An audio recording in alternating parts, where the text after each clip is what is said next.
Hello तो viewers, कैसे हैं आप सब। मैं हूं ज़ुबैर कैलाश और आप देख रहे हैं प्रिंस टीवी।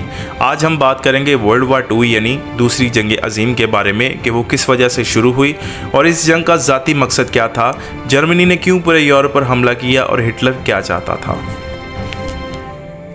तो वीडियो को शुरू करते हैं। जनरल एरवन रेमॉल, जिसे सहरा की लुमड़ी भी कहा जाता था, पूरी जर्मन आर्मी में अपनी बेहतरीन तकनीकी महारत की वजह से मशहूर था।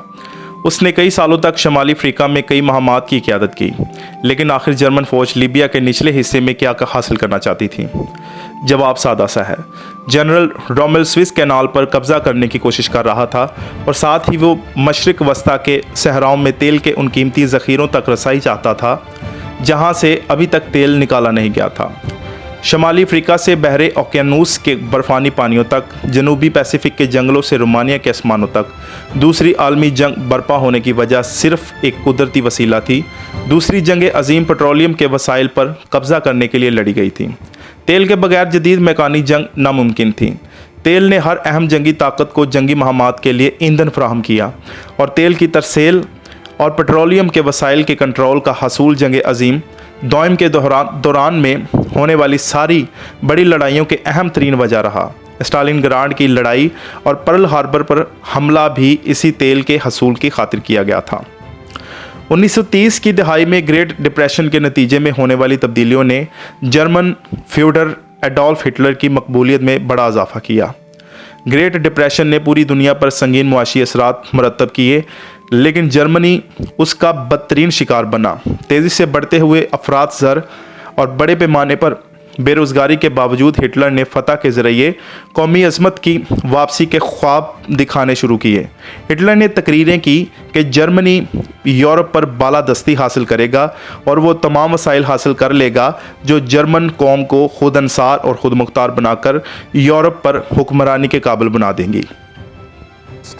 ज़मीन पर सबसे ताकतवर सनती मुल्क में से एक होने के बावजूद जर्मनी में कोई तेल का कुदरती ज़ख़ीरा नहीं था।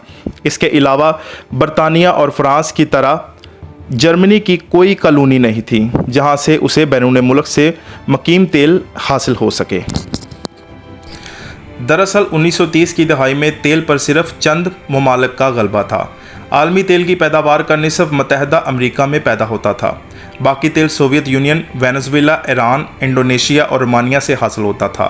क्योंकि जर्मनी की अपनी तेल की पैदावार नहायत कम थी, इसलिए उसकी सनती मईशत को ईंधन और उसकी बढ़ती हुई जंग की मशीन को मजबूत करने के लिए जर्मनी को तेल के वाफर ज़खायर की अशद ज़रूरत थी। हिटलर के पास दो रास्ते थे। जर्मनी में कोयला वाफर मिकदार में मौजूद था जिससे मसनूई तेल बनाया जा सकता था। दूसरा तरीका ये था कि तेल के ज़खायर रखने वाले ममालिक को फतह कर लिया जाए, जैसा कि अमेरिका ने इराक़ और लीबिया को फतह करके किया था। हिटलर एक अजीम जर्मन सल्तनत बनाना चाहता था और उसके लिए पेट्रोलियम और कंट्रोल इंतहाई ज़रूरी था। जंग अजीम दोइम की बेशतर जंगें इस कंट्रोल को हासिल करने की खातिर हुई थी। हिटलर ने मई 1940 में फ़्रांस पर कब्ज़ा कर लिया। अब उसका वाहिद हरीफ बरतानिया था, जो एक ताकतवर बहरिया और दुनिया भर में फैली कॉलोनियों का मालिक था। जर्मनी के पास ना इतनी मजबूत बहरिया थी, ना ही कोई कॉलोनी। हिटलर का मुकाबला करने के लिए बरतानिया एक मजबूत पोजीशन में था। ताहम बरतानिया के साहिल से दूर अंदरूनी यूरोपी खितों पर मुदाखलत की सलाहियत महदूद थी। जर्मनी की तरह बरतानिया के पास भी तेल का कोई ज़ख़ीरा नहीं था। बरतानिया को दूसरे ममालिक, ख़ास तौर पर अमेरिका और वेनेजुएला से तेल फ्राहम होता था। तेल के टैंकर्स जर्मन आबदोज़ों के लिए आसान हदफ साबित होते थे। जर्मन आबदोज़ों ने 1941 और 1942 में बरतानवी बहरिया और बरतानवी मर्चेंट जहाज़ों को काफ़ी बड़ा नुकसान पहुंचाया। ताम बाद में बरतानवी बहरिया बड़ी हद तक जर्मन आबदोज़ों के हमले को ख़त्म करने में कामयाब हो गई। जून 1941 को एक वसी जर्मन फ़ौज ने सोवियत यूनियन पर हमला किया। फ़ौज का एक हिस्सा लेनिनग्राड की तरफ बढ़ा, दूसरा सोवियत दारुल हुकूमत मॉस्को की तरफ, तीसरा हिस्सा यूक्रेन से गुजर कर कोहे कफकाज़ में वाक़या तेल के ज़ख़ीरों की जानब बढ़ा और बाकू की तेल रिफाइनरों और ज़खायर पर कब्ज़ा कर लिया। अब हिटलर के पास तेल की कमी ना रही थी, लेकिन रूसियों ने स्टालिनग्राड पर जवाबी हमला किया और जर्मन फौजियों को बदतरीज पसपाई इख्तियार करना पड़ी और जल्द ही रूसी तेल के ज़खायर जर्मनों के हाथ से निकल गए। इस वक्त बरतानिया और रियासत मुत्तहिदा ऑपरेशन ओवरलॉर्ड के लिए तैयारी कर रहे थे, यानी फ्रांस को जर्मन तसल्लुत से आज़ाद कराना। उस वक्त बरतानिया और रियासत मुत्तहिदा ऑपरेशन ओवरलॉर्ड के लिए तैयारी कर रहे थे, यानी फ़्रांस को जर्मन तसल्लुत से आज़ाद कराना। लेकिन फ़्रांस में फ़ौजें उतारने से पहले इत्तेहादियों ने जर्मन सनत शहरों और फ़ौजी तनसीबात पर एक बड़े पैमाने पर फ़ज़ाई बमबारी का आगाज़ किया। हज़ारों से ज़ायद बरतानवी और अमरीकी बमबारों ने 1942 से 1944 के दरमियान में जर्मन पर लाखों बम गिराए, अगर जब बेशतर बम निशाने पर नहीं लगे। ताहम जर्मनी को काफ़ी नुकसान पहुंचा। इस सारी बमबारी के बावजूद 1942 के मुकाबले में 1944 में जर्मनी ने ज़्यादा हवाई जहाज़ और टैंक बनाए। 1943 और 1944 में बरतानवी और अमरीकी बमबारों ने रोमानिया में तेल की तनसीबात को निशाना बनाया।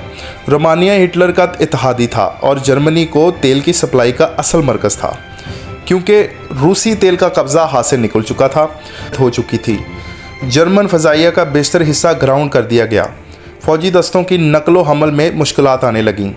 जब नॉर्मंडी में इत्तेहादियों ने फ़ौजें उतार दीं तो जर्मन फ़ौज तेल की कमी की वजह से फ़ौरन कुमक पहुंचाने में नाकाम रही। 1944 की गर्मियों में इत्तेहादियों ने जर्मनी को फ्रांस के एक बड़े हिस्से से निकाल बाहर किया। हिटलर ने दिसंबर 1944 में बेल्जियम की बंदरगाह एंटवर्प पर कब्ज़ा करने की कोशिश की ताकि फ़्रांस में मौजूद इत्तेहादी फ़ौजों को तेल ना पहुंच सके। अगर इसकी ये कोशिश कामयाब हो जाती तो जंग का नक्शा ही पलट जाता, लेकिन हिटलर के टैंक बर्फ़ में फंस गए और ये मंसूबा नाकाम रहा। 1945 में जब फ़्रांस में इत्तेहादियों की सप्लाई बहाल हुई तो मगरिब से इत्तेहादियों और मशरिक़ से रूसियों ने जर्मन की तरफ पेशकदमी करी और बर्लिन का मुहासरा कर लिया। 8 मई 1945 को हिटलर ने खुदकुशी कर ली और ये तेल की किल्लत थी जिसने बिलाखिर जर्मनी और जापान को शिकस्त से दो चार किया। तो मज़ीद ऐसी वीडियोस देखने के लिए आप मेरे चैनल को सब्सक्राइब करें, बेल आइकन को प्रेस करें ताकि बाकायदगी से आपको मेरी अगली वीडियोस का नोटिफिकेशन मिलता रहे। तो मिलते हैं अगली वीडियो में। अल्लाह हाफिज़।